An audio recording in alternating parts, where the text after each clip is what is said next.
Assalamualaikum warahmatullahi wabarakatuh. Nama saya Syahdan dari kelas SI 2O dengan NIM 2122035. Ya, saya akan menceritakan tentang struktur sebuah sistem komputer.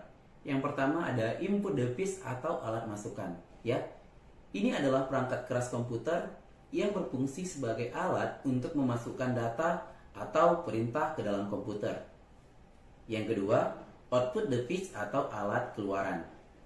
Ini adalah perangkat keras komputer yang berfungsi untuk menampilkan keluaran sebagai hasil pengolahan data.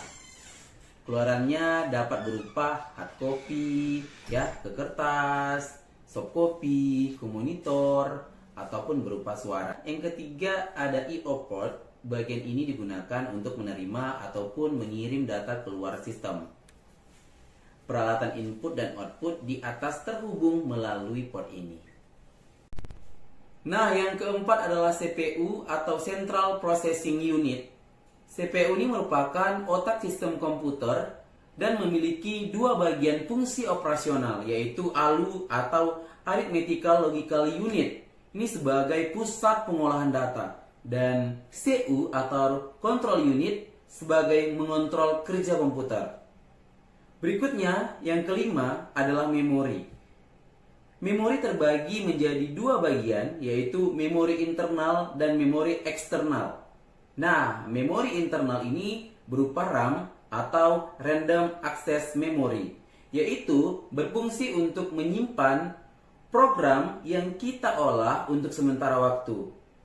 Dan ROM atau Read Only Memory, yaitu memori yang hanya bisa dibaca dan berguna sebagai penyedia informasi pada saat komputer pertama kali dinyalakan.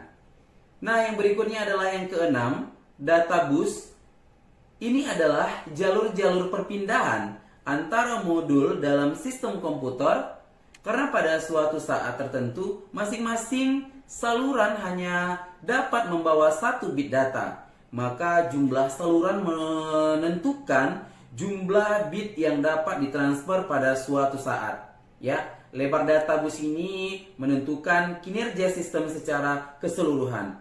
Sifatnya bidireksional, artinya CPU dapat membaca dan menerima data melalui data bus ini.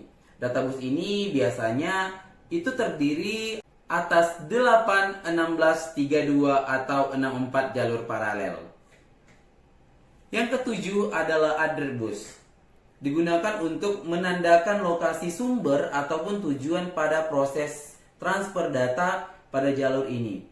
CPU juga akan mengirimkan alamat memori yang akan ditulis atau dibaca. Nah, address bus ini biasanya terdiri atas 16, 20, 24 atau 32 jalur paralel. Yang berikutnya ada 8. Control bus. Control bus ini digunakan untuk mengontrol menggunakan serta akses ke data bus dan address bus. Terdiri atas 4 sampai 10 jalur paralel. Oke. Nah, berikutnya saya akan memaparkan fungsi setiap elemen-elemen yang menyusun sistem komputer. Yang pertama ada hardware atau perangkat keras. Nah, peralatan komputer yang terlihat secara fisik dan dapat dipegang, hardware merupakan peralatan penting yang membuat komputer dapat berfungsi secara umum. Fungsi hardware dibagi menjadi 3 kategori komponen, yaitu input, output, dan strobe. Ketiga komponen tersebut selalu berhubungan erat dengan mikroprosesor. Yang kedua, software atau perangkat lunak. Program yang berisi instruksi atau perintah untuk melakukan pengolahan data. Software merupakan satu set instruksi komponen yang digunakan untuk memanipulasi data. Nah, contohnya program aplikasi pengolahan kata atau word processing atau permainan game. Software terdiri dari beberapa jenis, yaitu sistem operasi, bahasa pemrograman, dan juga alat bantu. Nah, yang ketiga, brandware. manusia yang mengoperasikan dan mengendalikan sistem komputer.